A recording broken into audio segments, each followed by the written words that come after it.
If you have ever watched someone lose everything they were told they were in a single breath, you know that the worst part is not the fall. The worst part is the silence right before it.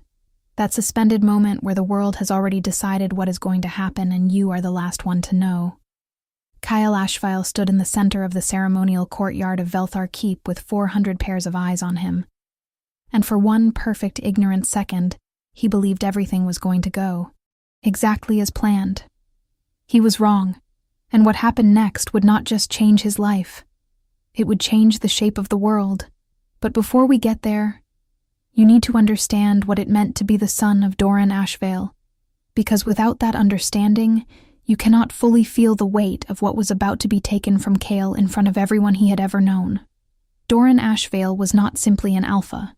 He was the Alpha Supremo, the highest authority in the Continental Wolf Alliance, a governing body that united 37 distinct packs across 4 mountain ranges and 2 river territories into a single, breathing hierarchy. His word was the closest thing to law that the supernatural world possessed. His bloodline was spoken of in the same breath as the founding of the first pack, traced back to a legendary warrior called the Iron Wolf, who had supposedly walked out of a glacier 10 centuries ago, carrying nothing but a stone blade, and the absolute certainty that he was meant to rule. Every generation of Ashvale males had transformed on their 21st birthday into something magnificent, something that confirmed the legacy. Enormous wolves with silver-tinged fur, eyes like molten gold, voices that could silence a room without raising above a murmur. Kyle had grown up watching his father command rooms the way weather commands the sky, effortlessly and without apology, and he had spent his entire life trying to become worthy of the inheritance waiting for him. He had trained harder than any other young wolf in the keep. He had studied the histories, memorized the alliance treaties, learned to read the subtle language of pack politics that played out in every glance and every carefully chosen word at every formal dinner his father hosted. He had done everything right. He was broad-shouldered and sharp-eyed, and he moved through the world with the quiet confidence of someone who had been told since birth that the world was eventually going to be his responsibility, and he took that responsibility seriously. He was not arrogant about it, which was perhaps what made him more dangerous than the arrogant ones. He genuinely believed in the duty. He genuinely wanted to be good at it. And on the morning of his 21st birthday, dressed in the ceremonial white and gray of an Ashvale heir, standing in the courtyard where every Alpha Supremo for the last 8 generations had first transformed, Kale Ashvale took a breath and let go of the human shape he had worn his entire life. What came next was not what anyone expected. The pain was normal at first. The deep cellular rearrangement that every shifter described as simultaneously the worst and most right sensation a body could experience, like being unmade and remade in the same instant by hands that knew you better than you knew yourself. Kyle felt it move through him like a tide, and he let it. And he waited for the familiar reports of those who had gone before him, the surge of power, the explosion of size, the crystalline clarity of a wolf's senses snapping into focus. He waited for the gray and silver, for the low thunder of a wolf's voice replacing his own, for his father's proud exhale somewhere behind him. Instead, something else happened. Instead of settling downward and outward into lupine mass, the energy inside him did something impossible. It went up. It went through him like a column of fire aimed at the sky, and the last human sound Kale Ashvale made on. That courtyard was not a howl. It was a cry, sharp and ringing, and entirely unlike anything a wolf had ever produced. And then the world was enormous below him, and the sun was right there, blazing and welcoming and his. And he had wings. The Golden Falcon that burst from the space where Kale Ashvale had been standing was not a small thing. Its wingspan measured nearly 3 meters from tip to tip, which was impossible for any known species of bird in any territory catalogued by the Alliance's naturalists. Its feathers were the color of sunlight filtered through amber, each one edged in a deep, burnished copper that caught the morning light and scattered it in every direction like a living prism. Its eyes, visible even from the ground, to those who later described that moment, were the same liquid gold that all Ashvale wolves carried, but brighter, fiercer, burning with something ancient and awake. It circled the courtyard once, twice, riding thermal currents that seemed to appear from nowhere, and then it screamed into the sky, a sound that rolled off the surrounding mountains and came back as an echo that lasted longer than any echo should have. And then it was gone, a golden streak against the blue, and the courtyard was silent. 400 people stood absolutely motionless. If you had been there, and some who were there later said they wished they had not been, you would have felt the silence as a physical thing, heavy and cold despite the morning warmth, pressing against your chest like a held breath. Doran Ashvale stood at the head of the courtyard, in his full ceremonial regalia, and his face was the color of old ash, and his eyes were tracking the disappearing shape of his son in the sky, with an expression that no one in that courtyard could quite name. It was not pride. It was not wonder. It was something older and more complicated and more frightened than either of those things. But that expression lasted only a moment before the Alpha. Supremo composed himself, which he did with the practiced speed of a man who had spent 40 years never letting anyone see him flinch. He turned to face his council. He said 4 words, and those 4 words became the official position of the Continental Wolf Alliance on what had just happened. He said, "Remove him from records. If you are enjoying this story already, do me a favor and hit that like button before we go any further, because this is only the beginning and what is coming is going to shake you to your core. And if you are new here, subscribe and ring that bell, because we tell stories like this every single week, and you do not want to miss what comes next." Kale did not know what his father had said for 3 days. He spent those 3 days doing the only thing available to him, which was flying, because the falcon knew how to fly with an instinct so deep and complete that it felt like memory rather than learning, like his body had always known this, and the human years had simply been a waiting period. He followed river systems north and east, away from Velthar territory, driven by a combination of shame and confusion, and the pure physical pleasure of being in the air, which was the only uncomplicated thing about his situation. He ate rabbits and fish with the ruthless efficiency of a predator who did not have to think about being a predator, and he slept in the canopy of old forest, where the branches were wide enough to hold his new weight. And he did not think about what he was going to do, because thinking about it required acknowledging what had happened, and he was not ready for that yet. Not quite. On the 3rd day, exhausted in a way that went deeper than muscle or wing, he found himself circling above a mountain range he did not recognize, following a valley that cut between 2 peaks like a scar in the earth, and at the end of that valley, tucked against the base of the eastern peak, where the rock face curved outward to form a natural shelter, he saw a building. It was small, built from gray stone in the old style, with a roof that had been repaired so many times in so many different materials that it looked like a patchwork history of practical necessity. There was a garden, more wild than tended but clearly intentional, and a well, and a series of stone markers arranged in a semicircle near the building's entrance that caught the afternoon light in a way that made them seem almost warm. There was smoke from a chimney. There was someone alive in there.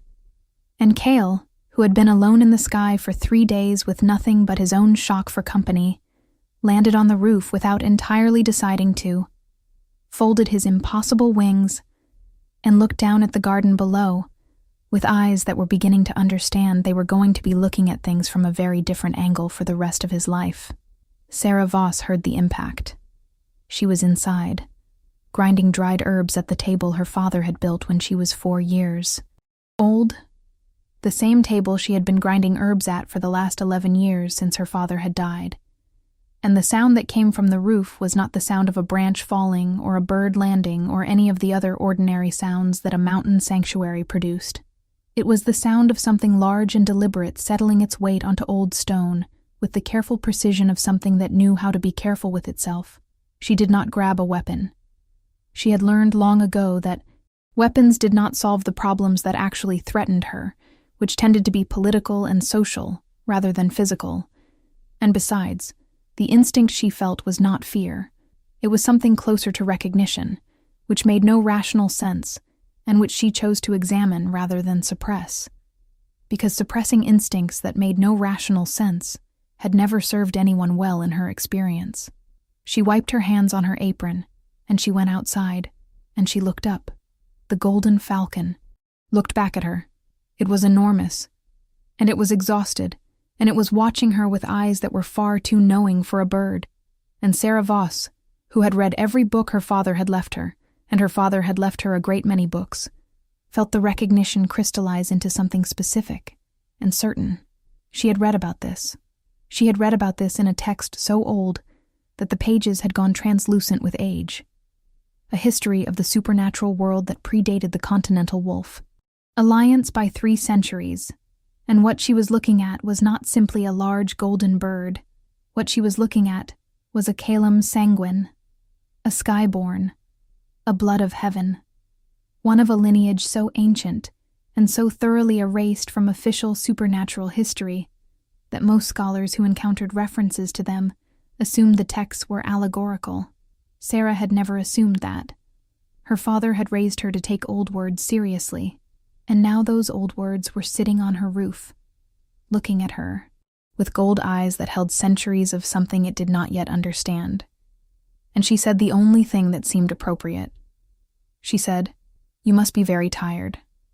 There is a perch in the woodshed if you would like it. Or you can come inside as whatever else you are, and I will make tea." The falcon blinked. Then, in the way that Sarah had read about but never expected to actually witness, the shape shifted, not with violence or pain, but with the slow, deliberate quality of water changing direction, and where the falcon had been. There was a young man sitting on her roof, with his knees drawn up and his hands braced on the stone behind him, and an expression on his face that she recognized as the particular blankness of someone who has run out of the capacity to be surprised by anything else. He had dark hair, and the gold eyes she had already seen, and a face that would have been handsome under any circumstances, but was currently haunted in a way that made it something more than handsome.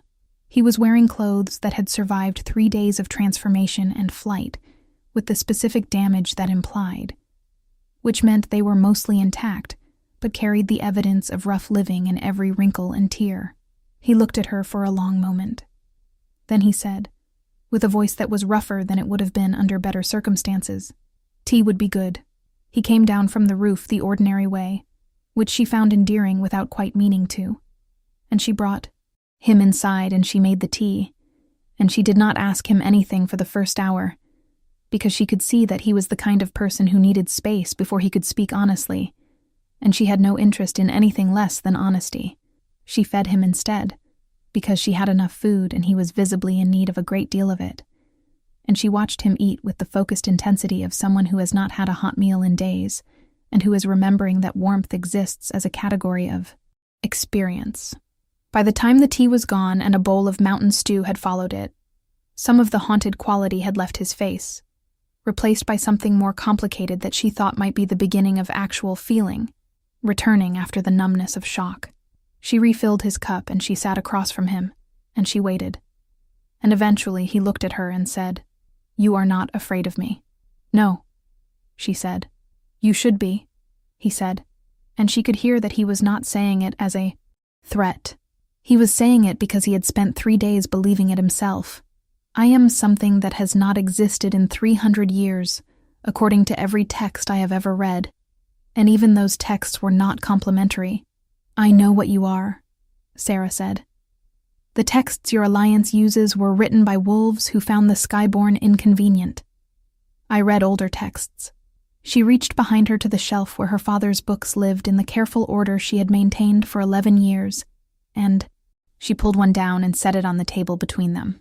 It was small and dark, and its cover had no title, only a symbol that Cale recognized after a moment as a stylized bird in flight, with its wings spread at an angle that suggested not landing but ascent. Your kind were not aberrations. They were the oldest supernatural lineage on this continent.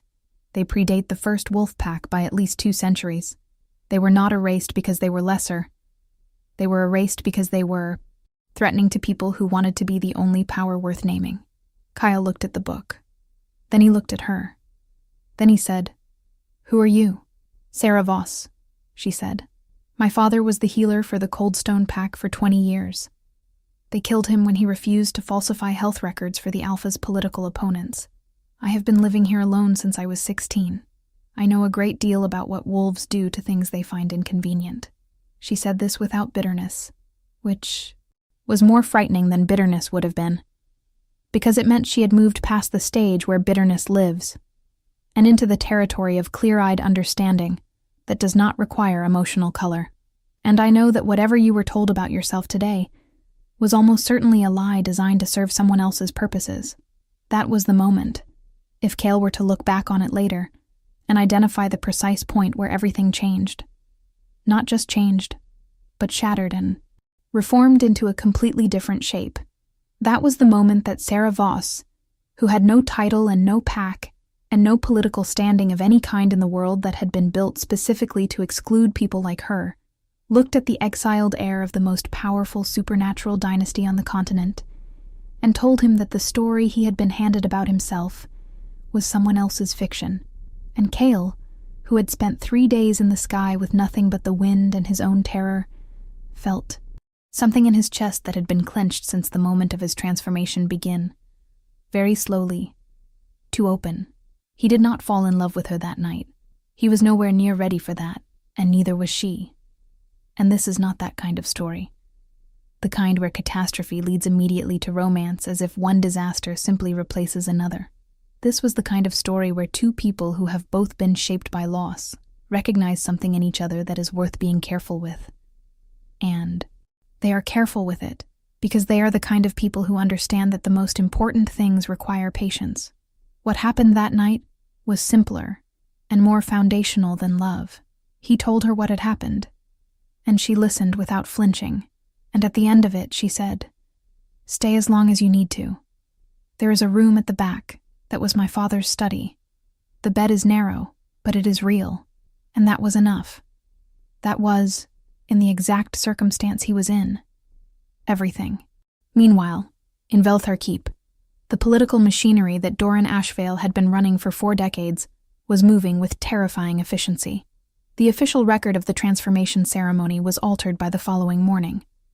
According to the documentation that the Alliance's administrative body would file and preserve, Cale Ashvale had produced a weak and malformed transformation, evidence of a lineage defect that made him unfit for succession, and had been compassionately released from his obligations to the pack and sent to live out his days in a private retreat in the Southern Territories.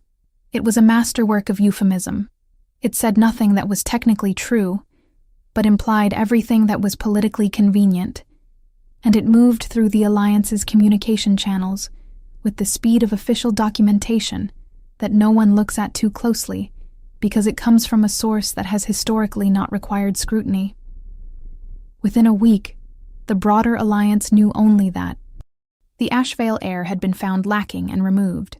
Within 2 weeks, a new successor process had been quietly announced, with 3 young wolves from allied packs put forward as potential candidates to bond with a future alpha bloodline. The machine moved on. It was very good at moving on. But not everyone accepted the official account.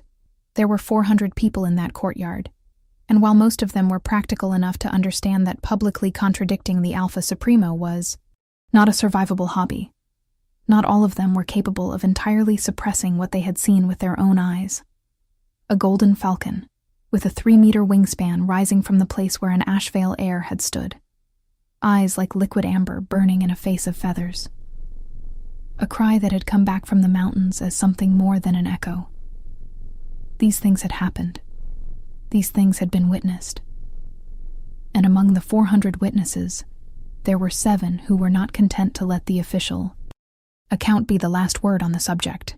And one of those 7 was a woman named Lyra Cann, who was the Alliance's senior archivist, and who had spent 40 years in the company of old texts, and who recognized, in the moment of that transformation, something she had read about in a manuscript so restricted that it lived in a sealed vault beneath the archive building, and required the Alpha Supremo's personal authorization to access. She had accessed it once, 20 years ago, at Doran's own request. She had never forgotten what it said, and she had never, until this moment, understood why Doran had needed her to read it. She began, with the quiet, meticulous patience of a woman who has spent her life knowing that the truth lives in the details, to make copies. Kyle spent 3 weeks at the sanctuary, before he stopped flinching every time he looked at his own hands, and remembered what they could become.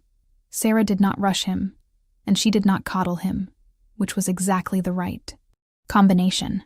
She had a practical approach to extraordinary circumstances that he found both calming and slightly unsettling, the way that a person who handles a crisis as simply a more complicated version of normal life forces you to recalibrate your own relationship to catastrophe.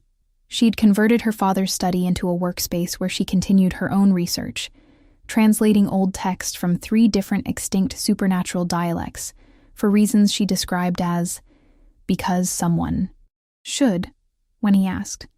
And she gave him access to the library, and she pointed him toward the relevant sections, and she left him alone to read, because she understood that what he needed was information, and that information was something she could actually provide, unlike comfort, which was a thing she was less practiced at, and which he did not seem to be asking for in any case. What he found in those books rewrote everything he thought he knew about himself. The Calum sanguine, the Skyborn, were not a variation of the wolf shifter lineage, or a mutation, or a defect. They were something entirely separate, older by centuries, native to the same territories, but rooted in a different covenant, where wolf shifters drew their power from the earth and the pack, from the deep communal binding of shared territory and shared loyalty.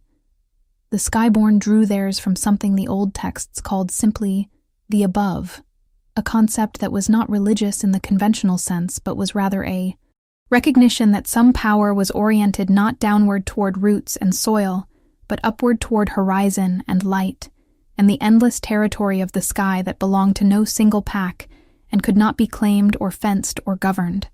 The Skyborn were not meant to be ruled. They were not built for hierarchy. They were built for something the text called warden work, a function that had no direct modern translation but that Sarah described, when she helped him with the translation, as something between guardian and adjudicator and witness, a role that activated in specific circumstances when the balance of the supernatural world was threatened by something that pack governance was not equipped to address. What kind of circumstances? Cale asked, sitting across from her at the evening table with the old manuscript open between them and the lamplight making everything amber and close. Sarah was quiet for a moment. She had been doing more research of her own in the past 3 weeks, ever since. His arrival had given her both a reason and a subject to focus her existing knowledge on, and the quiet she produced now was the specific quiet of someone who has found information they are not entirely sure they want to share. Then she said, "There are reports from 3 separate sources dating to approximately 280 years ago, which is the last time a confirmed Skyborn appeared.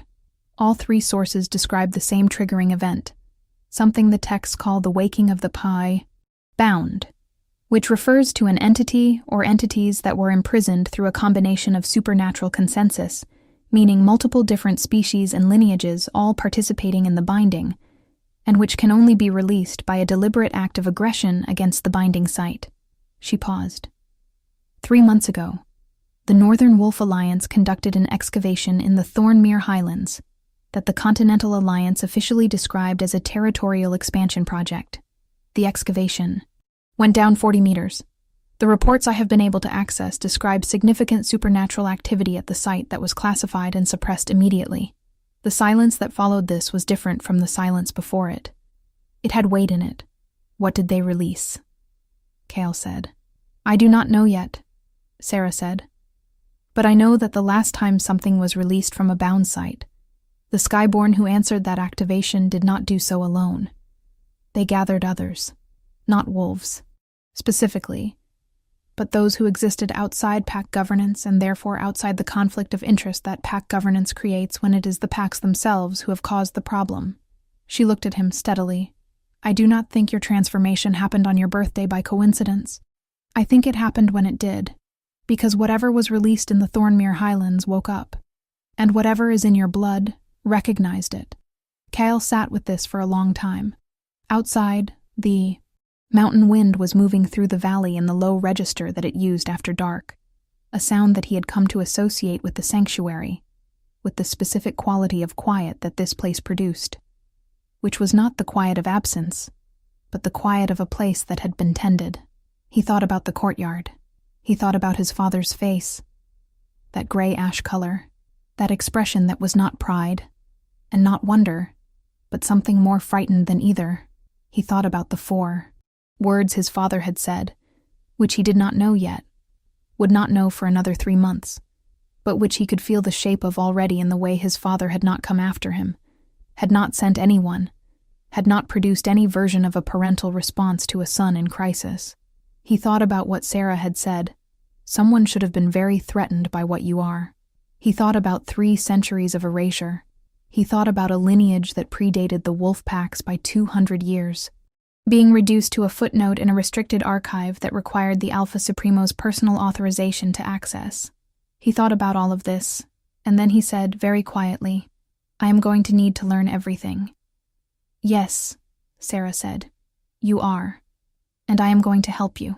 She said it simply, without drama, the way she said most things, as if the decision had already been made at some earlier point, and she was simply reporting on it. And Cale looked at her across the lamplight in the old manuscript and the quiet mountain dark, and felt something complicated and warm move through him that he elected, very wisely, not to name yet. Now, let me tell you something about what it looks like when someone who has been told their entire life that their value is contingent on fitting a specific shape discovers that the shape was always wrong, and that what they actually are is something vaster and stranger and more themselves than the shape ever allowed for. It does not look like triumph. Not immediately. It looks like grief first. Genuine grief for the person they were trying to be. For all the years spent perfecting a performance that was never going to be sustainable.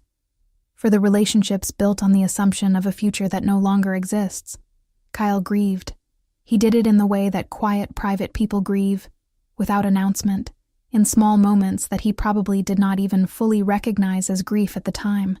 Staring at the mountains at dawn before Sarah woke up. Running through the old training forms his instructors at Velthar had taught him until his body hurt, and his mind went mercifully blank. Sitting with the old books until the words blurred, and he was not reading anymore, but simply being in the presence of evidence that he had always existed, that his kind had always existed, that someone should have told him. He grieved the father he had believed in. He grieved the inheritance he had spent 21 years preparing for. He grieved the straightforward future that had been promised and rescinded in the same morning. And then, slowly, with the specific pace of someone who is not going to rush this, because they have learned what rushing toward a false self costs, he began to grow into what he actually was. The flying helped. The flying was honest in a way that nothing else in his life had been, because the sky did not lie, and the wind did not tell him he was something other than what he was. And every hour he spent in the air, above the valley where Sarah's sanctuary sat, was an hour of becoming rather than performing. He learned the thermal patterns, the way the mountains influenced the airflow in ways that created highways of warm rising air, that a bird of his size could ride for hours with minimal effort, covering extraordinary distances. He learned the specific grammar of raptor senses, the way his vision in falcon form was not simply better than human vision, but different in kind, capable of seeing not just further, but more, picking up the ultraviolet traces that small animals left in grass, the subtle heat signatures of things moving beneath the snow, the geometry of airspace in 3 dimensions with an instinctive spatial intelligence that made flight feel less like movement, and more like navigation of a world he had always lived in, and only now had the right equipment to perceive. He learned that the gold in his feathers was not decorative. It was functional. In direct sunlight, his plumage could absorb and store solar energy in a way that the old text described as a heat reservoir, giving him a physical endurance in flight that ordinary birds could not match, and that manifested under sufficient stress as something the text called a sunburst, a concentrated release of stored energy that the text treated with considerable respect, and which Cale had not yet managed to produce intentionally, but had produced twice accidentally under extreme emotional duress, once in the 3rd day of his flight. From Velthar, when something very large had attempted to investigate him from the forest canopy below, and once when Sarah had startled him by appearing suddenly at the top of the path while he was practicing landing precision, and he had reflexively released a flash of golden light that had knocked her off her feet and sent her sliding 3 meters down the path on the seat of her trousers. She had looked up at him from the path with leaves in her hair and said, "We should probably practice that. One deliberately before it happens to someone you do not want to apologize to." He had shifted human and climbed down the path and offered her his hand to stand, and said, "I am so sorry. Are you hurt?" And she had taken his hand and stood and looked at him with an expression that was fighting very hard not to become a smile, and lost that fight about 2 seconds in, and the laugh that came out of her was the first real laugh he had heard in weeks, and it struck him somewhere in the chest with the force of something he was absolutely not going to analyze right now. He helped her brush the leaves out of her hair. She let him. They went inside and had dinner, and did not mention it again that evening, except that several times over the meal, one of them would catch the other's eye, and the fight against smiling would lose again, and they would both look back at their food, with the careful attention of two people who are being very sensible about something that is not going to remain very sensible indefinitely. 4 months after Kale arrived at the sanctuary, Lyra Khan arrived 3 days behind a letter that she had sent ahead to announce herself, because she was a woman who believed in the courtesy of warning. She was 70 years old, and she had the posture of someone who had spent decades in conversation with spines of books, and had absorbed some of their structural rectitude, and she arrived carrying 2 bags, one of which held clothes, and one of which held copies of documents that had taken her 4 months to assemble from the restricted archive, without triggering any of the surveillance that the Alpha Supremo's office maintained on materials it considered politically sensitive. She knocked on the door of the sanctuary, and when Sarah opened it, she said, "I am looking for Kale Ashvale. I have information that belongs to him. And I have perhaps a week before someone notices I am gone, and begins to ask questions that I would prefer to answer from somewhere other than inside the Alliance's jurisdiction." Sarah stepped back and let her in. What Lyra Khan had brought with her was the original documentation of the Continental Wolf Alliance's founding compact, specifically the section that had been redacted from the publicly available version 300 years ago, at the insistence of then Alpha Supremo Gareth Ashvale, Kale's ancestor, and the man responsible for the first systematic erasure of the Skyborn from supernatural history. The redacted section documented an agreement, not a simple one and not a comfortable one, that the Wolf Alliance had made with the 3 remaining Skyborn families of that era. The agreement was this: the Skyborn would withdraw from public life and remove themselves from territorial politics, and in exchange, the Wolf Alliance would provide them protection and territory and ensure their continued existence, and critically, would inform each new generation of Skyborn of their heritage and their function, particularly the Warden function, particularly the activation conditions that required a Skyborn's attention. The agreement was solemnized in writing and signed by both parties and witnessed by representatives of 4 other supernatural species. It was, in the technical language of supernatural law, a binding covenant, and it had been secretly dissolved, unilaterally, by Gareth Ashvale's successor, 20 years after its signing, when the 2nd generation of Skyborn children came of age, and the Alliance decided it was more convenient to erase them than to honor its agreement. The erasure was not metaphorical, but that was ancient history. What was not ancient history was the more recent document that Lyra had also brought, a medical record from 30 years ago, from the Alliance's private physician records, documenting that Doran Ashvale's mate, Kale's mother, who had died 2 years after Kale's birth from what was officially a fever, had not died from a fever. She had died from the specific cellular stress that occurs when a Skyborn bloodline that has been suppressed through pharmaceutical intervention is allowed to express itself suddenly after years of suppression. She had been a Skyborn. She had never known it, because she had been given suppressants since childhood by a family that had a secret agreement with the Alliance to keep their lineage quiet. When she had become pregnant with Kale and the suppressants had been discontinued, the sudden expression of her full bloodline had been more than her system could manage. Doran Ashvale had known. He had known since before Kale was born that his son might carry skyborn blood. He had made the decision, a private decision, a decision made unilaterally without the involvement of anyone who might have had a useful perspective, to wait and see, to allow the normal wolf development process and hope that the wolf blood was dominant.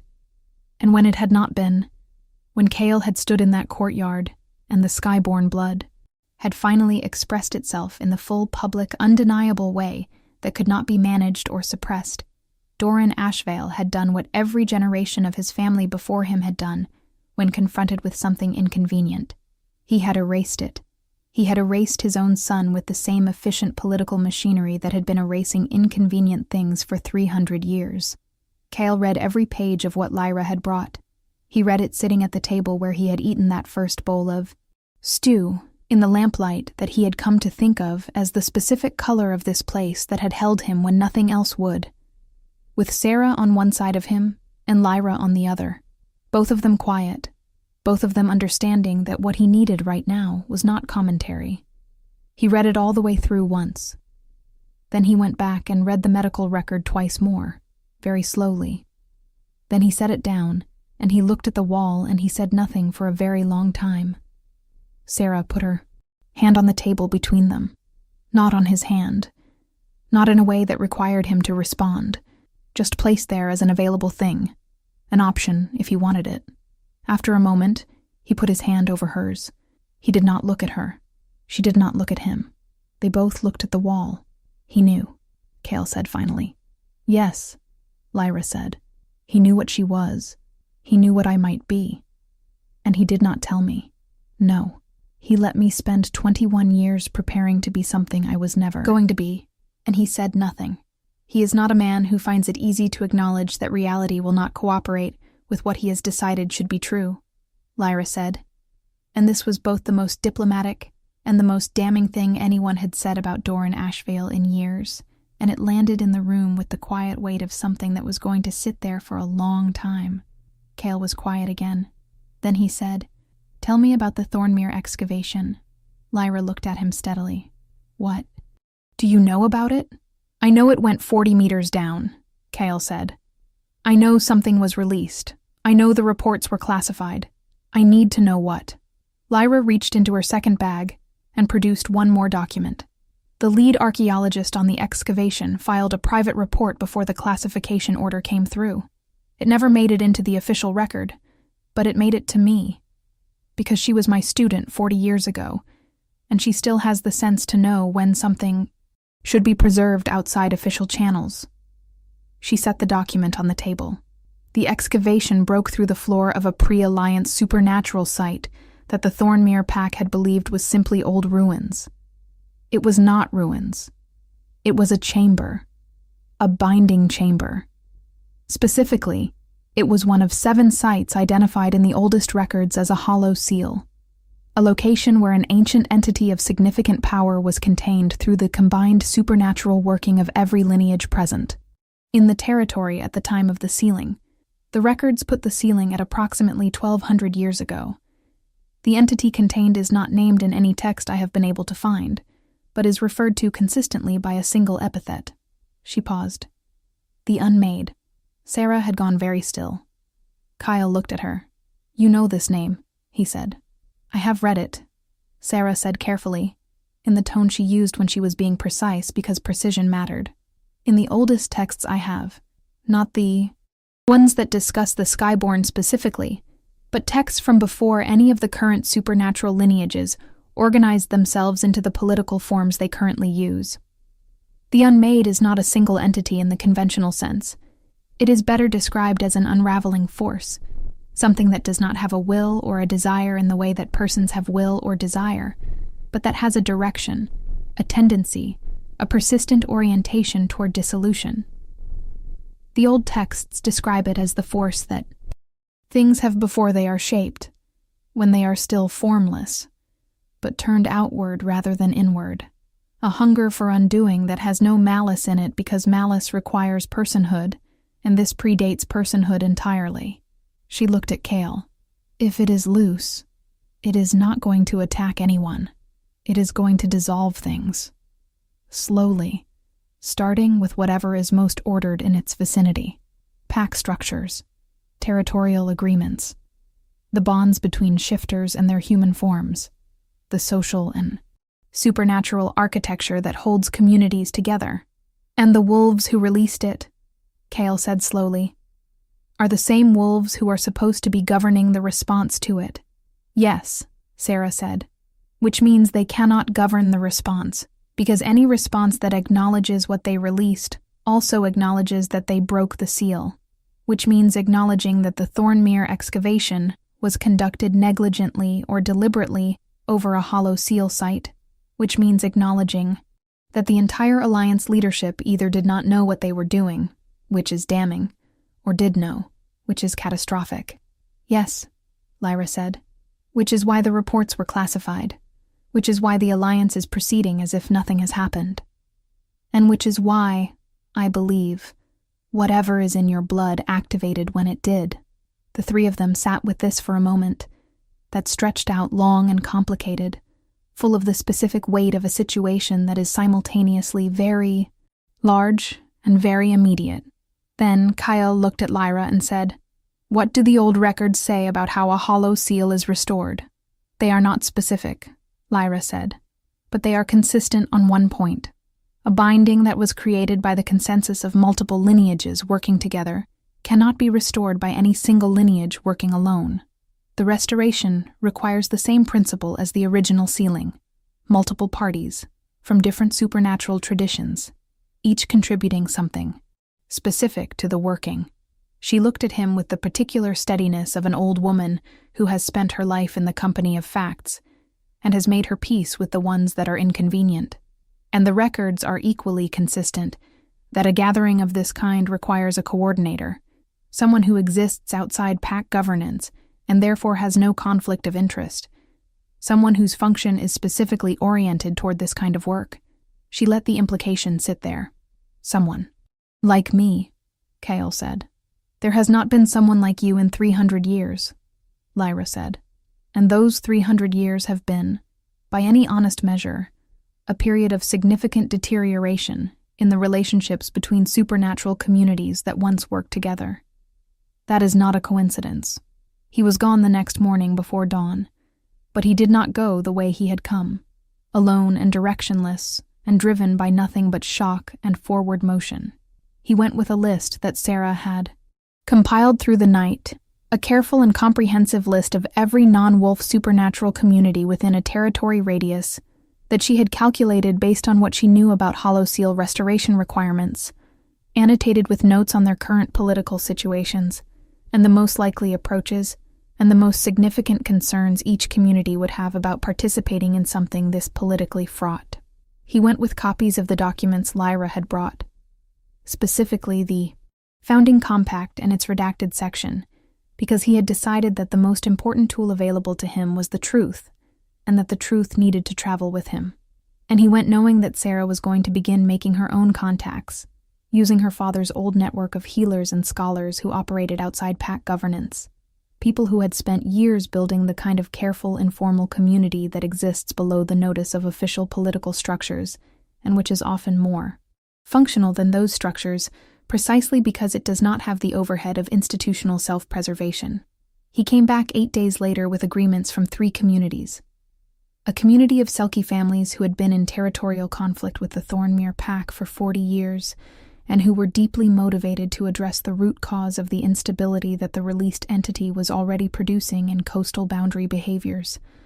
A circle of forest witches who maintained the old neutrality traditions and who had been tracking what they called wrong weather in the supernatural atmospheric conditions of the Northern Territories for 2 months, and who had their own texts corroborating the hollow seal theory.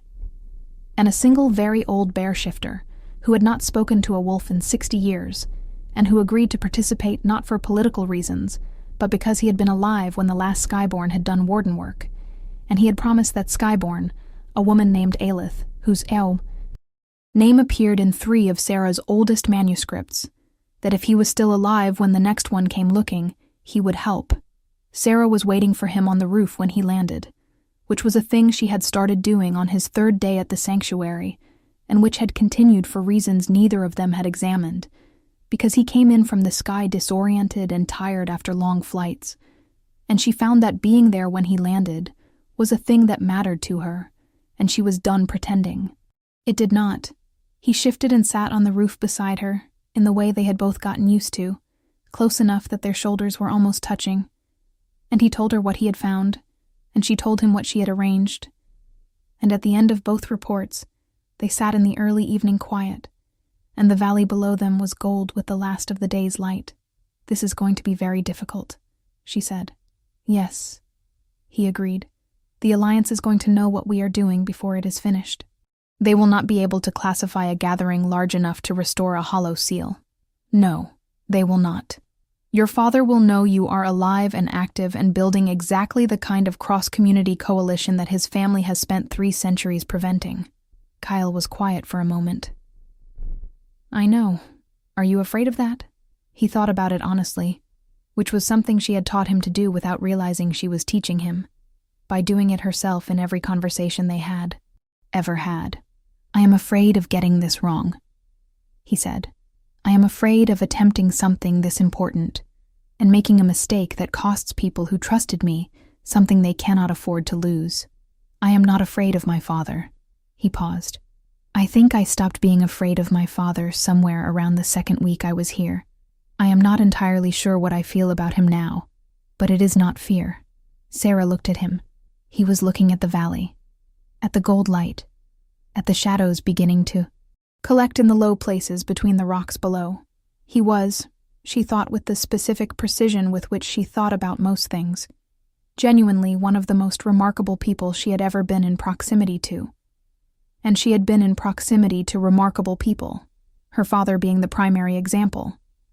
And she recognized the quality that made remarkable people remarkable, which was not talent or intelligence or even courage, but the specific willingness to look at the world as it actually was, and then try to make it better anyway, without the comfortable delusion that things were better than they were, or the comfortable resignation that they could not be improved.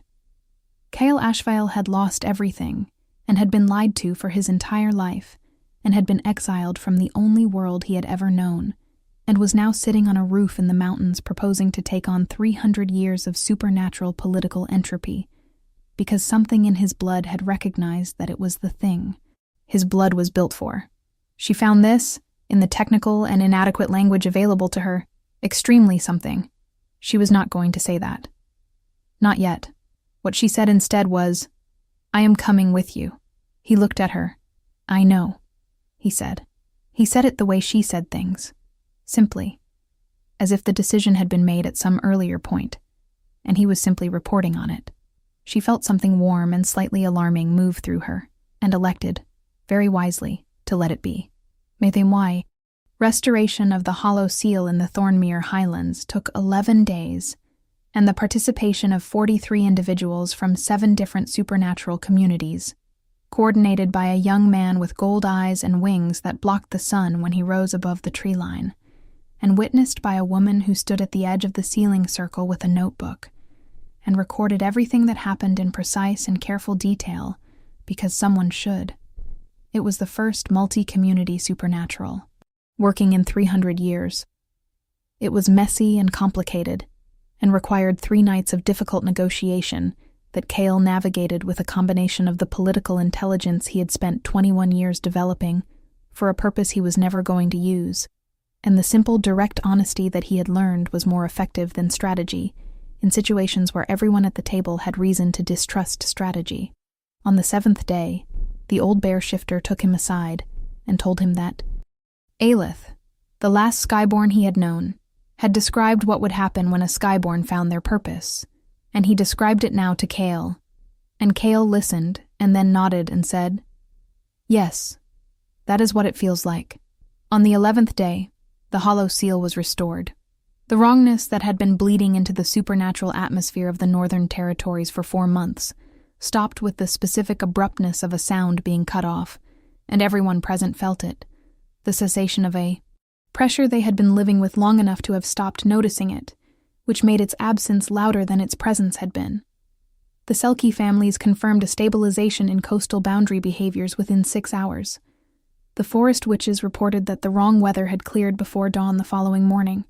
The old bear shifter sat at the edge of the site for a long time looking at nothing in particular, and then said quietly, to no one specifically, "Good," and stood up and walked into the forest and did not look back. The Alliance's response was exactly what Sarah had predicted: immediate, aggressive, and politically complex in ways that were ultimately more self-incriminating than useful. Doran Ashvale issued a formal censure of the gathering, citing the unauthorized use of cross-community supernatural protocols and the participation of an exiled individual in activities conducted on Alliance-adjacent territory. The censure was immediately countered by formal protests from 3 of the 7 participating communities, 2 of which had existing Alliance treaties that required good faith engagement with their concerns, and 1 of which, the Selkie Federation, had an ancient maritime agreement with the Alliance that predated the current charter, and which contained language about supernatural disturbance response that a careful reader, and Lyra Khan was a very careful reader, could argue superseded the censure authority entirely. The political conversation that followed was long and loud, and conducted largely in the formal diplomatic channels that Kale did not participate in, because he had others managing that territory, and he was busy with the part that interested him more: the conversations happening outside those channels, between representatives of communities that had not spoken to each other in decades, discovering that they had more in common than the Alliance's governance structure had incentivized them to acknowledge. What was happening, slowly and without a formal announcement, was a reorganization. Not a revolution, because revolutions tend to replace one rigid structure with another, but something more like a reform from the outside in, a gradual revision of the assumption that Wolfpack governance was the only legitimate organizing principle available to supernatural communities on the continent. The documents that Lyra had extracted from the archive were circulating, carefully, through the communities that needed to see them. The original founding compact and its redacted section were being read by people who had not known they existed. The medical record was being discussed in quieter circles, among those who needed to understand what Doran Ashvale had known and when he had known it, not because the personal betrayal was the political point, but because it illustrated something systemic. A governance structure that had for 3 centuries managed inconvenient truths by erasing them had produced a man who had managed the inconvenient truth of his own son by erasing him. The system and the man were the same thing at different scales. Doran Ashvale requested a direct meeting with his son 5 months after the Thornmere restoration. The request came through formal channels, in writing, with the specific, careful language of a man who understood that he was requesting something he had no claim to. Kyle read the letter twice, and then handed it to Sarah without comment. She read it once, and handed it back and said, "What do you want to do?" "I want to see him," Kale said. "I want to look him in the face and say the things I have been carrying for 6 months, and then I want him to respond with something true. I do not expect it, but I want to give him the chance to try." The meeting happened in a neutral location, a crossroads town on the edge of Alliance territory, where 4 different community jurisdictions met, chosen by Kale specifically because it was equidistant from every power center and beholden to none of them. Doran Ashvale came with 2 advisors, and the gray that had been in his hair for years, and the weight that had accumulated in his bearing over the last 6 months, in a way that was visible even to those who did not know him well.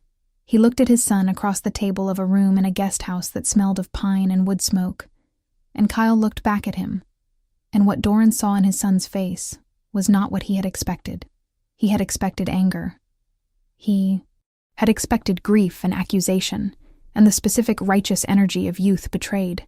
What he saw instead was something calmer and more durable than anger, something that had had 6 months to stop burning hot and start burning slow. And he recognized it because he had spent 40 years learning to produce it in himself, and had always believed it was the exclusive province of long experience. His son looked at him with the patient clarity of someone who has completed a significant amount of understanding and is now simply present with what that understanding costs. And Doran Ashvale, who had not felt afraid of anyone in decades, felt the particular fear of a man who realizes he has fundamentally misjudged another person, and that the misjudgment runs very deep. Kyle said what he had to say, He said it without performance and without cruelty, simply and directly, covering the medical record and the original compact, and the 4 words his father had spoken in the courtyard, and the 21 years of preparation for an inheritance that was never going to happen, and the specific cost of discovering, at 21, that the person most responsible for telling you the truth about yourself had chosen every day not to. He said it all the way through without interruption, and at the end of it he was quiet, and he waited. Doran Ashville said several things, some of which were justifications, and some of which were explanations, and one of which, offered very late in the conversation, and in the specific stilted language of a man who has not had occasion to use this kind of vocabulary in 40 years, was something approaching an apology, not a sufficient one, not one that addressed everything that needed addressing, but a real one, meaning a statement that acknowledged rather than deflected, that accepted rather than reframed, even if only partially and imperfectly, and with the specific resistance of someone who has built an entire life on the premise of his own rightness and is finding it very costly to revise. Cale listened to it completely. Then he said, "I am not going to forgive you today. I am not going to forgive you for a long time, but I am going to tell you something that is true, which is that what you tried to erase has already done something you could not do in 40 years of governance. It brought 43 people from 7 communities together in a common purpose, and it sealed something that your excavation broke, and it started a conversation about how supernatural communities on this continent relate to each other that is not going to stop. And I did not do that by being a wolf. I did it by being exactly what I am." He paused. "I thought you should know that." He left the meeting before his father had finished processing this, and he went back to the Crossroads guest house where Sarah was waiting, because they had taken to traveling together now as a matter of practical logistics that neither of them examined too closely for other possible explanations. And she was sitting at the window with a book in her lap, and she looked up when he came in and she said, "How did it go?" "About as well as it could," Cale said, which was an honest assessment of a complicated thing, and she accepted it as such, which was one of the approximately 10,000 things he valued about her, and had been doing a poor job of not noticing for approximately 5 months. He sat down across from her. She had already ordered food, which had arrived and was sitting covered on the small table between them. She uncovered it, and they ate, and the conversation moved to the next thing on the agenda, which was a request from the Selkie Federation to discuss a formal framework for cross-community supernatural incident response, the first such framework to be proposed since the original founding compact, and which would need to be drafted carefully and thoughtfully and with significant input from all parties, and which Cale was going to need Sarah's specific combination of translation skills and archival knowledge and relentless precision to help structure correctly. He said, "I need to ask you something." She said, "Yes?" He said, "Not about the framework, about something else." She set down her fork. She looked at him with the particular attention she gave to things she considered important, which was a look he had come to recognize because it was different from her ordinary attention, which was already considerable. "All right," she said. "I want to know," he said, choosing his words with the care he gave to things that mattered. "What you want, not what you have agreed to help with, because you have agreed to help with a great deal, and I am aware that agreeing to help is different from choosing for yourself. I want to know what you actually want. From this, from what we are building, from..." He stopped. He was not, he discovered, quite as ready for this conversation as he had thought he was, which was information he elected to be honest about. "I am not saying this as well as I intend to. You are saying it well enough," Sarah said. Her voice was quieter than usual, which with her meant something. "What I want," she said, with the directness that was her defining characteristic and which he had come to understand, was not bluntness, but the specific choice of someone who had spent years managing on her own and had learned that clarity was a form of respect, is to keep doing the work that is worth doing. "I want to finish the framework. I want to continue building the kind of cross-community relationships that should have existed 300 years ago, and do not because of decisions made by people who found the relationships inconvenient. I want to translate the rest of the old texts because there is knowledge in them that belongs to the communities they came from, and those communities should have it back. I want." She paused, and the pause was different from her usual pauses, which were precision pauses. Pauses that indicated consideration rather than hesitation. This one was hesitation, and it was the first hesitation he had ever seen from her, and it cost him something to wait through it. "I want," she said, more quietly still, "to keep doing all of it from wherever you are, because the work is better when you are part of it, and because," another pause, "because I am better when you are part of it, and I have been alone for a long time, and I thought I had made my peace with that, and I had not." Kyle was quiet for a moment. Outside the guest house window, the Crossroads town was going about its evening business, with the specific indifference that Crossroads towns have always had toward the personal revelations occurring within their walls. Then he said, "I have been alone for a long time too. Even before the exile, I was alone in a different way in Velthar, surrounded by 400 people, preparing for a life that was never going to be mine." "I know," Sarah said. "I could see it in you the first night, the specific shape of someone who has been present with people without being known by them." He looked at her. She looked at him. Outside, the evening light was doing something with the clouds over the crossroads that produced the particular quality of gold that he had come to associate with good things, with flight, and with this, and with the way certain moments feel like they have weight to them, like they are landing and settling and becoming the kind of thing that stays. He reached across the table.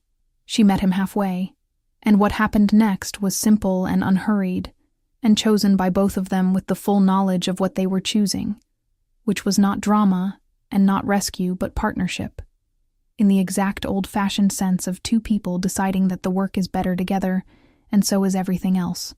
If you are still here, leave me a comment below and tell me your favorite moment so far, because we are almost at the end, but I want to know what landed for you. What moment you are going to carry with you when this is over. And if you found this story on someone else's recommendation, please subscribe before you go anywhere, because there are many more stories like this one, and you deserve to have them in your life.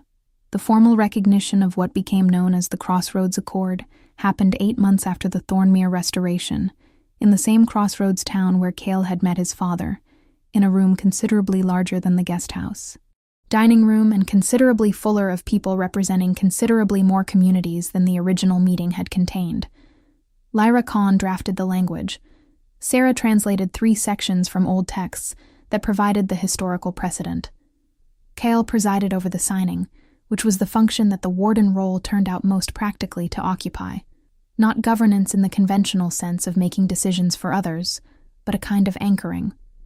A presence that the various parties could orient toward when the negotiations became difficult, knowing that the person at the center of the table had no territorial claim to protect, and no pack loyalty to weight his judgment, and no political survival to prioritize above the outcome itself. It was, he thought, sitting at that table watching 47 representatives from 9 communities sign a document that should have existed 3 centuries ago, exactly what his blood had been trying to tell him he was for since before he was born. His father did not attend, but 3 members of the Continental Wolf Alliance's council attended in an unofficial personal capacity, having quietly communicated through back channels that they believed the Accord was a development they wished to be connected to even if official alliance endorsement was not yet politically viable. Cale accepted their presence without comment. There would be time. There was a great deal of time if the work was done correctly, and he intended to do it correctly.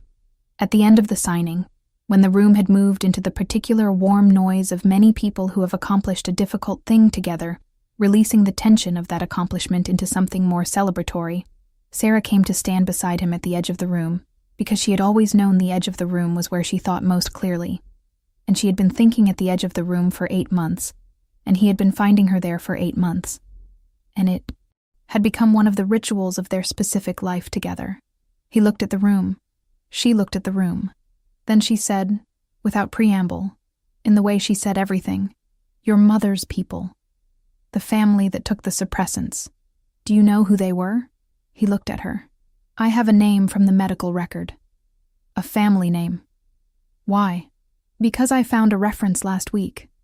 Sarah said, in a text I have been working on for 3 months, in a dialect that is extremely difficult to a skyborn family that went into hiding in the lowland territories approximately 280 years ago. The family name in the text and the family name in the medical record are the same. And the text says they went into hiding carrying a copy of the original sealing records for all 7 hollow seal sites. She looked at him. If that copy survived, then we know where the other 6 seals are, Cal said. Yes. And we know whether any of them have been disturbed. Yes. And we have a framework now for how to respond if they have been. Yes. He looked at the room full of people who had come from 9 different communities and signed a document together and were now eating and talking with the specific ease of people who have discovered that the strangers they were afraid of are not so strange. Then he looked at Sarah. Then, because he was a person who had learned the value of saying true things while they were true, he said, I am very glad you were on the roof that day. Sarah looked at him with the expression that had first appeared on the path the day he had knocked her down with a sunburst, and which she had gotten somewhat better at not suppressing, which meant he got to see it more often now, which was among the better developments of the last 8 months. I was not on the roof, she said. I was in the garden. You were on the roof. You came up the path. And you were on the roof. I was landing, he said. From the roof perspective, I was on the roof. The path perspective is also valid, Sarah said, and the smile finally won, as it always did. And he thought, there it is. That particular gold, that specific warm weight of something landing and settling and staying. Epilogue. 3 years later, the Crossroads Accord had expanded to include 14 communities and had successfully coordinated responses to 2 minor supernatural disturbances in territories that would previously have gone without coordinated response entirely. The Continental. Wolf Alliance had formally acknowledged the Accord's legitimacy in a joint statement that was careful and diplomatic, and avoided any direct admission that the previous 300 years of policy had been catastrophically short-sighted, but which those who had been paying attention understood as the beginning of a longer conversation rather than the end of one. Lyra Kahn had retired from the archive with the title of Honorary Chronicler of the Accord, which she had designed herself specifically, because no existing title covered what she had actually done. And she had moved into a small house in the Crossroads town where she spent her time writing the comprehensive history of the Skyborn that had never been written, and which was going to take the rest of her life to complete, and which she intended to finish, even if it took every year she had left. The old bear shifter had visited twice, which was more than he had visited anyone in 60 years. And on his second visit, he had told Cale, gruffly and briefly, and in a way that made clear he was not going to repeat it, that Aelith would have been satisfied. The sanctuary in the mountains, Sarah's sanctuary, her father's sanctuary, was no longer abandoned-looking. It was not busy or crowded, because neither of them wanted busy or crowded, but it was tended in a way that showed 2 people living in it with care. The garden expanded and properly managed now, the woodshed repaired, the stone markers in their semicircle freshly cleared, of moss and settled upright, and a new set of shelves inside, holding books from 8 different supernatural traditions alongside the carefully preserved originals of her father's collection. The narrow bed in the study had been replaced. The translation work continued, always, because there were more texts than there were years, and that was simply the nature of the work. And Sarah had long since made her peace with the fact that she would complete what she could, and the rest would wait for the next person who came along, who cared enough to do it. Kyle spent roughly half his time at the sanctuary, and the other half in transit across the territories covered by the Accord, a rhythm that worked because both of them were people who needed the quality of quiet that the sanctuary produced, and who also needed, in different measures and different ways, to be in motion toward something that mattered.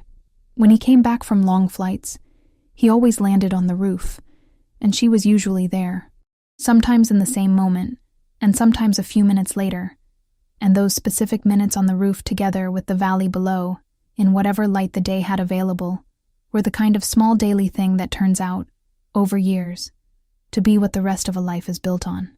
He was not what anyone had expected him to be. He was not a wolf. He was not simply a falcon.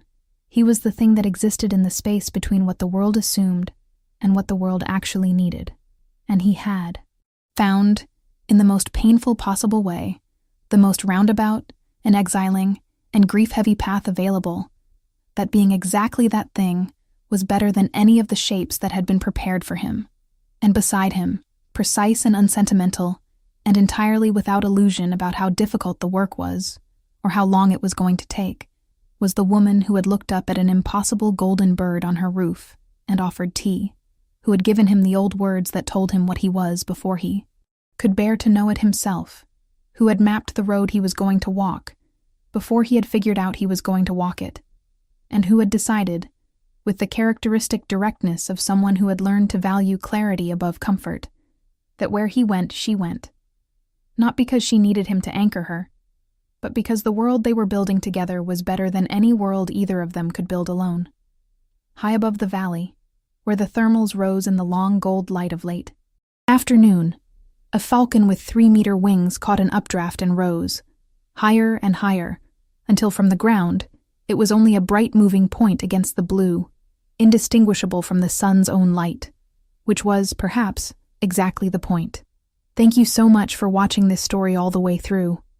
If this one moved you, if this one stayed with you even a little, please leave it a like before you go because it makes an enormous difference and it tells me to keep making more of these. And leave me a comment telling me which character you connected with most, KL finding himself or Sarah who already knew herself, because I have a feeling this community is going to have strong opinions about that. Subscribe if you have not yet. Share this with someone who loves a story where the underdog does not just survive, but becomes something the world was missing. Until next time, take care of yourselves, and remember, sometimes the thing you were told was wrong about you is exactly the right thing about you, and the world just was not ready for it yet.